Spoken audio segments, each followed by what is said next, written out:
Quarter to 6 na pala akong lumabas dito ng hapon at naisipan ko muna mag-full tank bago bumiyahe. Bago pa man tumaas ng husto ang price ng gasolina. Umabot pala ng 450 ang pinanggas ko ngayon. At pagkatapos ko nga magpagas, inopen ko na ang apps ko at sakto may pumasok sa aking booking simula dito San Andres Bukid papuntang SM San Jose del Monte, Bulacan na nagkakahalaga ng 500 pesos at umabot ito ng 34 km. At pagkadating ko nga sa pick up arrival, nakaantabay na rin ang pasahero ko at dito bumiyahe na kami. At dito bago kami dumating sa drop-off arrival, umabot kami ng mahigit 1 oras and 40 minutes. Medyo matraffic kasi ang dinadaanan namin. Pero sulit naman ang biyahe na to dahil pagdating namin dito sa SM San Jose del Monte, Bulacan, pagkabigay ng 1,000 ni Sir, sinuklian ko rin to ng isang buong 500. At pagkabigay ko nga ng sukli, tinanong naman ako ni Sir kung may barya ba daw ako sa 500. Ang barya?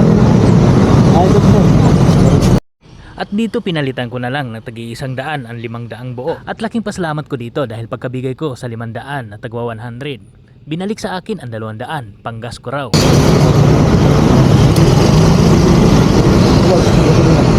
Ay, thank you sir, thank you. Ay. Kaya naman napakasulit ng biyahe kong ito. At dito nag-antay na lang ako ng panibagong booking. Sana nga meron pabalik.